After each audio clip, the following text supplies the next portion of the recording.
Thesis और article में क्या अंतर होता है, ये आप लोगों को मैंने बता दिया था कि थीसिस जो है एक बड़ा वर्जन है किसका, आर्टिकल का। ठीक है, आर्टिकल एक छोटा, मतलब रिसर्च पेपर कह सकते हो आप, आर्टिकल को ना रिसर्च पेपर कह सकते हो। रिसर्च पेपर भी खैर बड़ा हो जाता है, आर्टिकल उसका भी एक छोटा वर्जन है।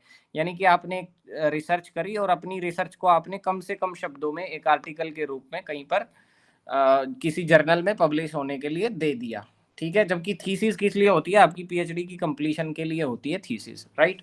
और आर्टिकल क्या है कि आप नॉर्मली चाहे आप मतलब रिसर्च कर रहे हो मास्टर्स में, तो भी आप रिसर्च आर्टिकल लिख सकते हो।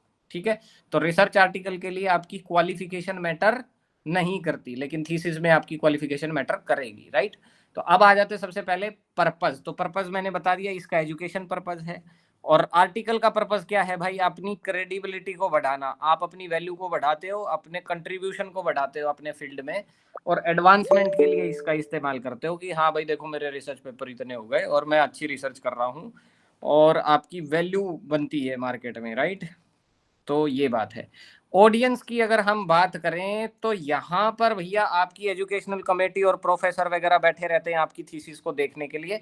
लेकिन यहाँ पर क्या होता है कि आप एक मतलब फर्दर रिसर्च के लिए आर्टिकल लिखते हो, और यहाँ पर जो आपका जर्नल है जिसमें आप पब्लिश करा रहे हो, बस वहां पे रिव्यू हो जाएगा तो बात बन जाएगी। ठीक है, आर्टिकल जिस जर्नल में भेज रहे हो वो लोग अपने आप चेक कर लेंगे, उनके पास टीम होती है लोगों की, और उनसे वो चेक करवाते हैं, जिसे कहते हैं पीयर रिव्यू।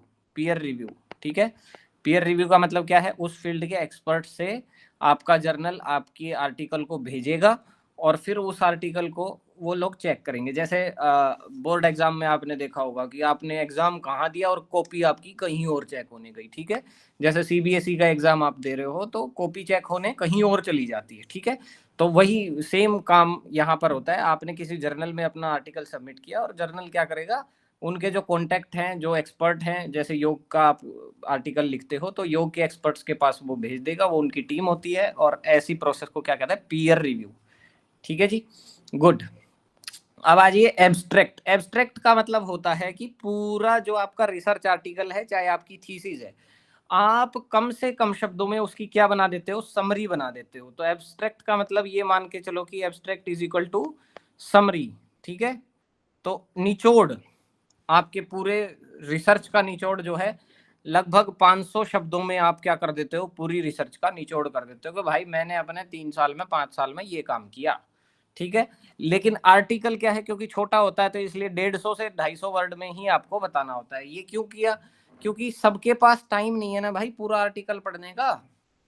तो वो क्या है कि एक जनरल कम्युनिटी के लिए, जैसे न्यूज़पेपर में आपका आर्टिकल आएगा तो न्यूज़पेपर वाले पूरा पेज थोड़ी दे देंगे आपको, वो आपके रिसर्च पेपर का एब्स्ट्रैक्ट मेन उठाएंगे, और एब्स्ट्रैक्ट में से भी जो इंपॉर्टेंट लाइन लगेंगी उनको पिकअप कर लेंगे, राइट, समझे। ओके, और ये एब्स्ट्रैक्ट आपका कब काम आता है थीसिस वाला, जब एक्सटर्नल एग्जामिनर क्या करता है, एब्स्ट्रैक्ट पे ज्यादा फोकस करता है, उसके बाद में भीतर की चीजें देखी जाती हैं। अब अगर एब्स्ट्रैक्ट में ही गलतियां हैं, इसका मतलब रिसर्च बेकार। आपकी रिसर्च की इंपॉर्टेंस कहाँ से पता चलती है, एब्स्ट्रैक्ट से। ठीक है, उसके बाद इंट्रोडक्शन यहाँ पर कैसा रहता है, थीसिस में ज्यादा डिटेल रहता है, यहाँ पे थोड़ा कम रहता है। तो हर चीज में ऐसे ही आ जाएगा, यहाँ पे देखो 20,000 वर्ड, यहाँ पे 6,000 वर्ड। ठीक है, तो लेंथ आप लोग समझ ही गए। अब वो आगे भी यही चीज बोल रहा है, एक्सटेंसिव होती है। एक्सटेंसिव मतलब ज्यादा बड़ी प्रेजेंटेशन होती है, यहाँ पर कंट्रोल्ड माने छोटी होती है, यहाँ पर डिटेल्ड इंटरप्रिटेशन होता है, यहाँ पे थोड़ा कम होता है भाई। यहाँ पर एग्जॉस्टिव यानी कि लिस्ट का मतलब होता है कि बहुत सारे रेफरेंसेस आपने दिए होते हैं, यहाँ पर आप कम रेफरेंसेस देते हो। यहाँ पर इंक्लूजन अपेंडिसेस का मैंडेटरी होता है, यानी कि अपेंडिक्स आपको लगाना ही पड़ेगा, जो क्वेश्चन यार आपने यूज किए हैं वो लगाने ही पड़ेंगे। उसके अलावा भी अगर आपने कोई चीज यूज करी है रिसर्च का जो डेटा कलेक्ट करने के लिए, तो वो सब आपको यहाँ पर दिखाना पड़ेगा, किसमें, थीसिस में। लेकिन यहाँ पर काम चल जाएगा, आपसे मांगेगा अगर जर्नल वाला तो आप अपेंडिक्स दोगे, नहीं मांगेगा तो देने की आवश्यकता नहीं है। वो अलग अलग जर्नल का अलग अलग हिसाब किताब रहता है। ठीक है भाई, ओके।